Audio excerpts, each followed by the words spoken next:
Hey Potterheads, I know it's been a while since I made a video. I was gonna make one yesterday of me cleaning and singing Get Back to Hogwarts, but my camera died, so I didn't do it.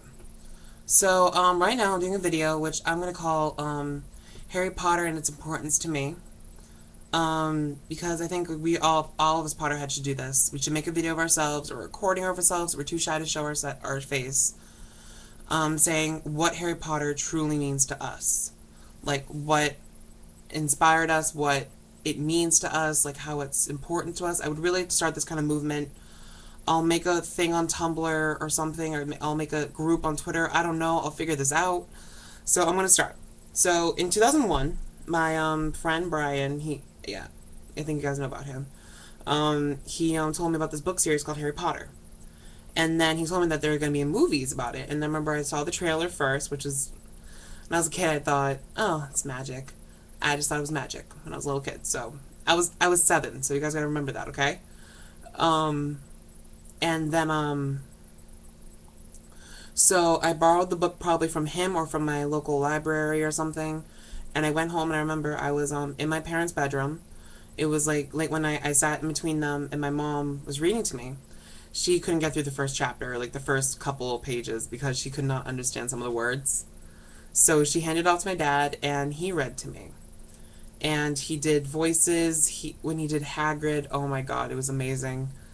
He did the voices. He read the words perfectly. He made it even more magical. And then in November when it came out, I went and saw it with them. And then for Christmas, I got the first 4 books. And in the first 4 books, they wrote a message to me. And I don't have the first 2 books with me, but I had the third one right here with me because I was reading that the other day. And they wrote right in the front cover, which you probably can't see. No, I'm sorry. But they wrote in the top corner. They put number 3 in the top right corner, so I know which book it was. And then they put 2001. Merry Christmas, sweetheart. We love you to the stars and back, mommy and daddy. So that message is staying with me forever because that made me realize that my parents really truly loved me, and they still will always, no matter what.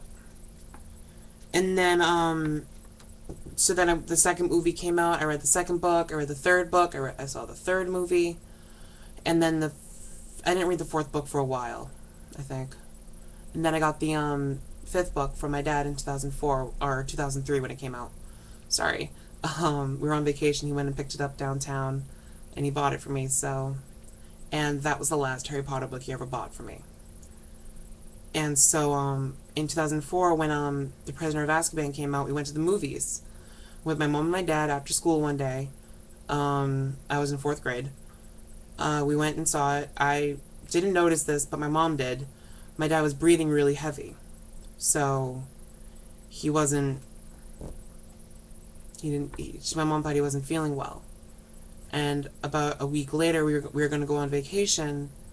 And before we went on vacation, he went into the hospital. And a couple weeks later, he passed away. And that moment, I felt like there was nothing really left.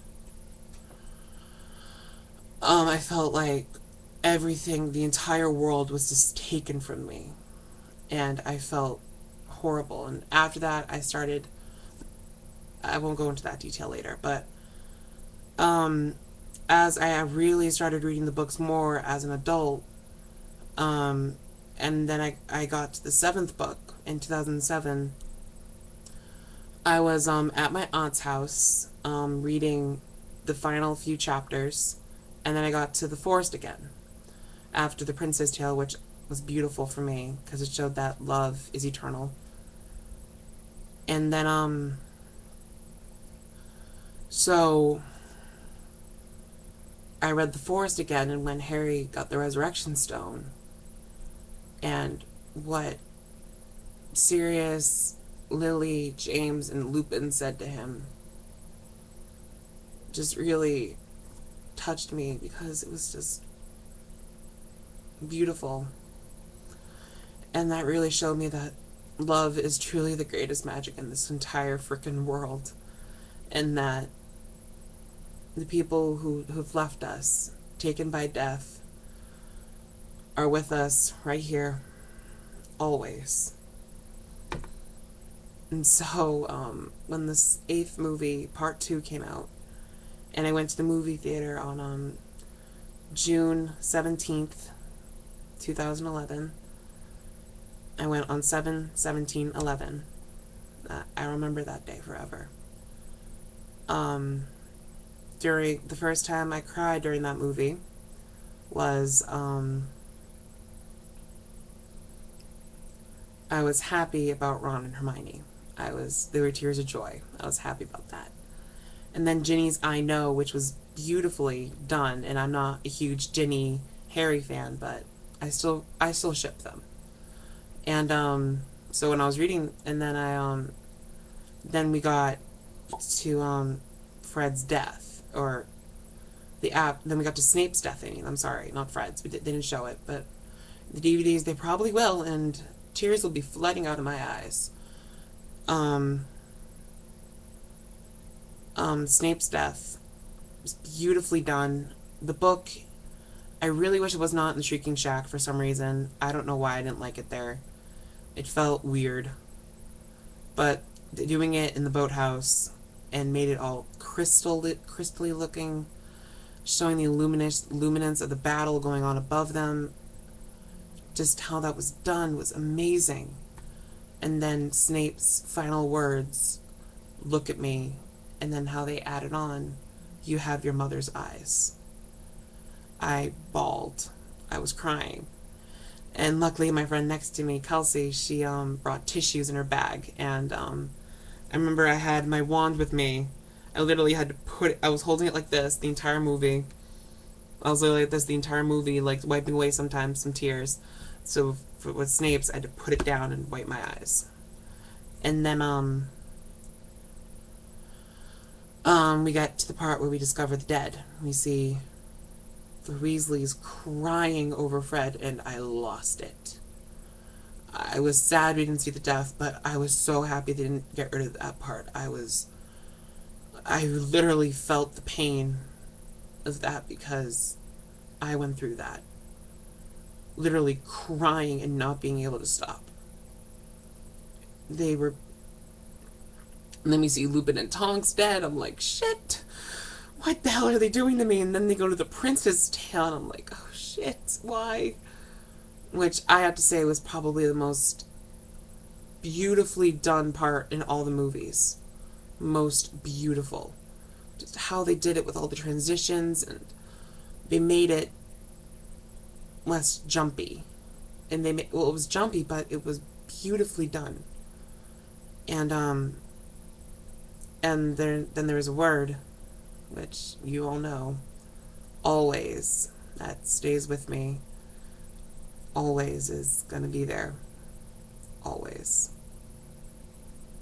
And then Harry talks to Ron and Hermione and tells them.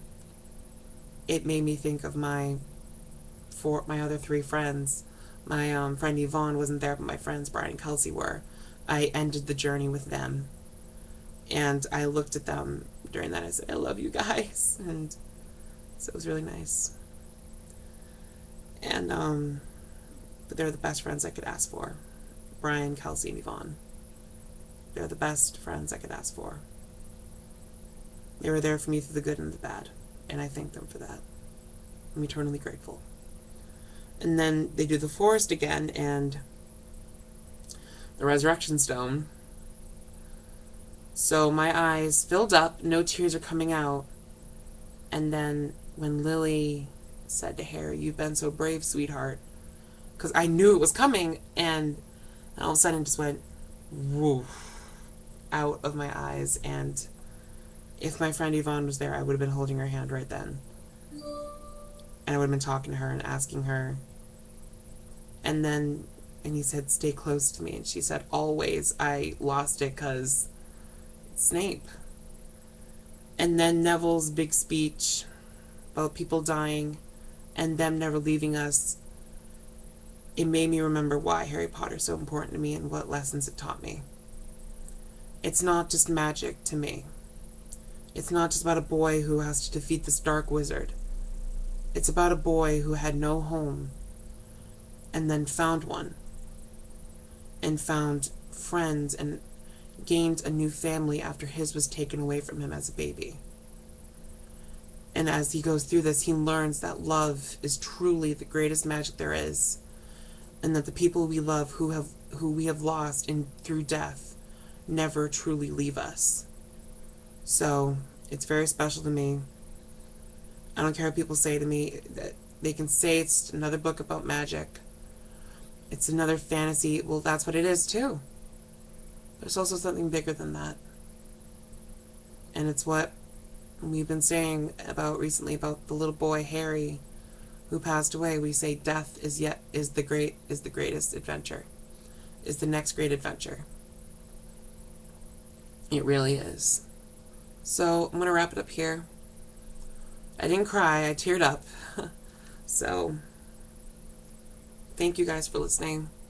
I'm going to be making a special video later on in the month talking to you about something very personal and how you've helped me get through it. So I love you guys. Remember that. Bye.